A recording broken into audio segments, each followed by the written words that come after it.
Hello, അപ്പം നമുക്കിന്ന് സൺഡേയിലെ കുറച്ച് കേക്ക് വിശേഷങ്ങൾ കാണാം. അപ്പോൾ ഓവർനൈറ്റ് നമ്മൾ ഐസിങ് ചെയ്ത് വെച്ച കേക്കുകൾ രാവിലെ എല്ലാം കൂടി എടുത്ത് ഒന്ന് ഡെക്കറേറ്റ് ചെയ്യാണ്.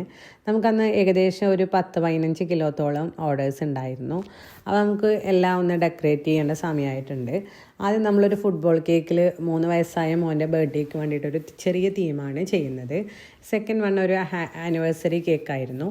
അതൊരു 3/4 കിലോത്തിൽ ചോക്ലേറ്റ് ട്രഫിളായിരുന്നു ചെയ്തത്. തേർഡ് വൺ നമ്മളൊരു ബ്രൈഡ് ടു ബിക്ക് വേണ്ടിയിട്ട് ഒരു കേക്കും 6 കപ്പ് കേക്കും പെയർ ചെയ്തിട്ടുണ്ടായിരുന്നു. റെഡ് ആൻഡ് വൈറ്റ് കോമ്പിനേഷൻ ആയിരുന്നു അവർ പറഞ്ഞിരുന്നത്. ബോ വെച്ചിട്ട് ഡെക്കറേറ്റ് ചെയ്യാൻ പറഞ്ഞിരുന്നു. ഒരു 1 kg ബട്ടർ സ്കോച്ചിൻ്റെ കേക്കായിരുന്നു. ഒരു ബർത്ത്ഡേ കേക്കായിരുന്നു. നെക്സ്റ്റ് നമ്മളൊരു ന്യൂട്ടല്ല കേക്കാണ് ചെയ്യുന്നത്. അത് കുറച്ച് ചോക്കോ ചിപ്സും കുറച്ച് ചോക്ലേറ്റും സ്ട്രോബെറിയൊക്കെ വെച്ചിട്ട് ഡെക്കറേറ്റ് ചെയ്തിട്ടുണ്ട്. നെക്സ്റ്റ് നമ്മളൊരു വൈറ്റ് ഫോറസ്റ്റ് ആയിരുന്നു. അതൊരു ബർത്ത്ഡേ തീമിൽ കുറച്ച് ബട്ടർഫ്ലൈസൊക്കെ വെച്ചിട്ട് ചെയ്തിട്ടുണ്ട്. അത് 1.5 കിലോൻ്റെ കേക്കായിരുന്നു. നെക്സ്റ്റ് നമ്മളൊരു ബ്ലാക്ക് ഫോറസ്റ്റ് ജസ്റ്റ് ഒരു ഫ്ലവറും സ്ട്രോബെറിയും വെച്ചിട്ട് ഒരു ആനിവേഴ്സറിക്ക് വേണ്ടി സെറ്റ് ചെയ്തിട്ടുണ്ടായിരുന്നു.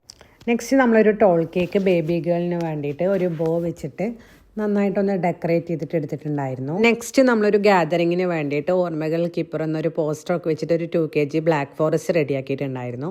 അത് കഴിഞ്ഞിട്ട് ഒരു ചോക്ലേറ്റ് കേക്ക് ഉണ്ടായിരുന്നു. അതൊന്ന് സ്ട്രോബെറിയൊക്കെ വെച്ചിട്ടായിരുന്നു അന്ന് അധികം കേക്കുകൾ ഡെക്കറേറ്റ് ചെയ്തിട്ടുണ്ടായിരുന്നത്.